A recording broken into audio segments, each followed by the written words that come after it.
Today's makeup tutorial is inspired by Nora Danish. So let's start with foundation. I use two shades of foundation on my model, a lighter one on the center of the face and a darker one on the outer perimeters of the face.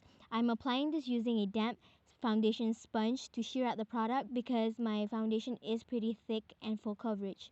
To set, I'm using a lighter foundation powder on the areas that I want to highlight, which is under the eyes, the forehead, down the bridge of the nose, the upper lip area, and the chin. Using a light powder foundation will attract more attention and gives more shape to my model's face. Then taking a powder foundation shade that is of my model's skin color, I'm applying this all over the face, even the over the previous foundation shade that we just applied, the lighter one, even over that.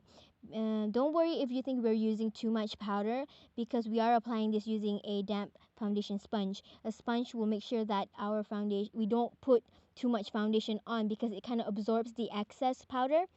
So this technique makes the powder foundation looks nicer, looks more natural, and makes the powder last longer on the skin as well.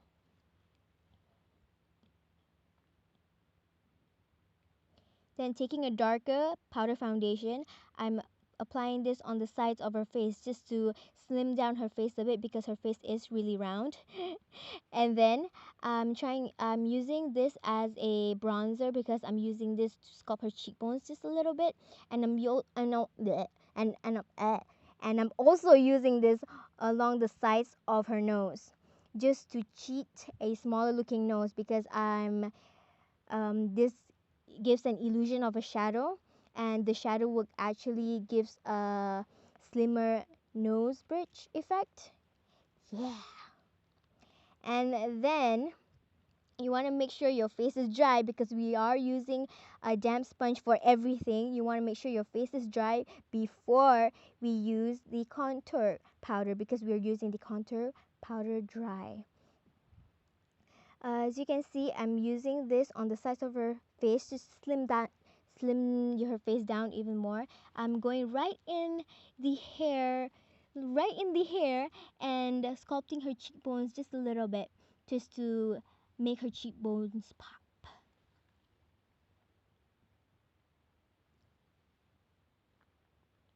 Using a fluffy brush will make sure that the contouring shade apply more flawless and more blended out.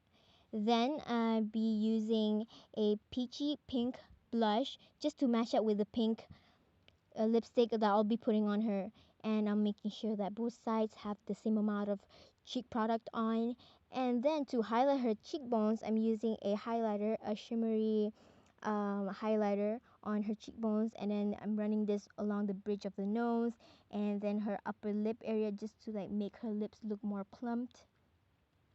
And then because my model's eyebrows are pretty full already, I'm not gonna further darken them, but instead I'm taking a pen eyeliner and I'm going to strategically draw little hairs in her eyebrows just to give an illusion of shape.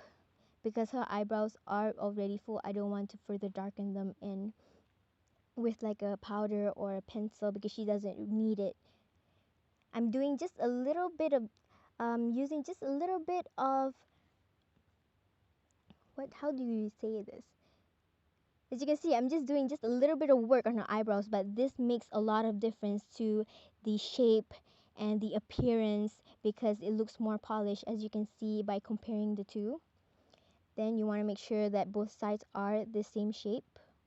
Because her eyebrows are a little bit more sparse on this side, I use a darker I use a eyeshadow, a brown eyeshadow, just to fill it in just slightly, just where she needs it because she doesn't need a whole bunch of it.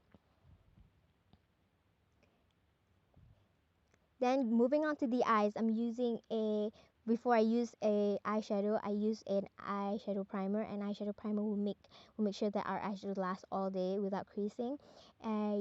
I'll be doing a really simple smoky eyes on my model, so I'm taking a brown eyeshadow and putting this all over her eyelid, passing the crease slightly, and then blending out the edges using a fluffy brush. Using a clean, fluffy brush to blend will make the blending process a lot easier. So just keep that in mind, okay? And then using a darker eyeshadow shade, I'm going to be lining and smoking the lower lash line out. Just on the outer corners because this gives a more sultry, sexy look to the eyes. To highlight her brow bone area, I'm taking the same foundation shade that I used to highlight her face. As you can see, this really makes the eyebrow shape looks more pronounced. And this helps to blend out the edges of the eyeshadow as well. Then taking a shimmery eyeshadow, I'm patting this in the middle part of her eyes just to catch a light in that area because this gives an illusion of a bigger eyelid space if you put a shimmery in the eyelid area. Then I'm lining her eyes sparingly and then tight lining just to give an illusion of a thicker eyelashes because Nora Danish has really thick and full long eyelash. We're gonna cheat that with a lot of mascara and false lashes.